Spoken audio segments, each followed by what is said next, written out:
Monsieur le maire a fait de ce lieu l'école de musique provisoire de sa ville, Grigny, l'une des plus pauvres de France.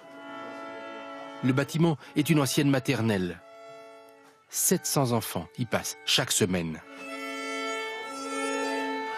La structure est totalement dégradée. Je vous présente les seaux qui nous servent à récupérer l'eau de pluie quand partons d'orage ou quelquefois même une simple pluie suffit à remplir tout le couloir, ce qui pose problème d'ailleurs parce que les gens glissent. Les chiffons qui nous servent aussi à éponger comme on peut. Donc une école qui a 40 ans, qui a fait l'objet d'aucune réhabilitation et qui sert provisoirement. Ça fait combien de temps qu'elle doit être, entre guillemets, réhabilitée? 10 ans. 10 ans qu'il reçoit les enfants de sa ville dans ces conditions. Presque toujours des enfants de familles immigrées, que l'État lui demande d'accueillir.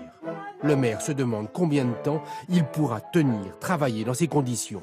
Et en même temps, monsieur le maire, vous pouvez tenir combien de mandats comme ça? Je ne sais pas. La vie d'élu urgentiste de la République fait qu'on dure moins longtemps. Pas de lycée dans cette ville de banlieue de 30 000 habitants. Philippe Rio a du coup monté un centre de formation. Une fierté. Bonjour. Chaque année, 500 jeunes adultes ressortent d'ici avec un diplôme. 75% trouvent un emploi durable dans la fibre optique. Et qu'est-ce que vous apprenez ici? Tout en fait, à connaître le réseau, savoir utiliser des équipements. C'est grâce à ça que j'ai trouvé du boulot. Mais l'État vient de lui couper les crédits de la politique de la ville. Et ce n'est pas tout.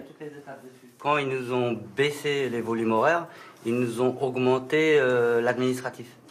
Moins d'argent, alourdissement administratif. Exactement, voilà. Le problème. Et on doit sortir avec les mêmes résultats. Nous sommes épuisés, désespérés de devoir nous adapter constamment à des règles qui changent, à des réductions de crédits.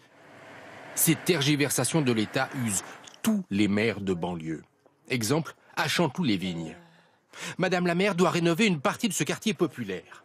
Mais pour obtenir le financement, on lui demande de multiplier les études de chantier.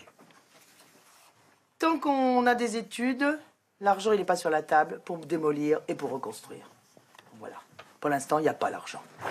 Et donc on vous fait multiplier les études? Pour que ça soit repoussé le plus longtemps possible, pour ne pas dépenser. Autre budget rogné cette année, le financement des activités pendant les vacances scolaires. On vient de lui supprimer 46 000 € en cours d'année. L'animateur ne pourra pas accueillir tous les enfants. Combien on va laisser de gamins au bord qui vont être inscrits? On va en laisser beaucoup parce que comme chaque année on a énormément de succès, comme sur chaque vacances. Et du coup on est obligé de ne pas pouvoir les prendre et de les laisser...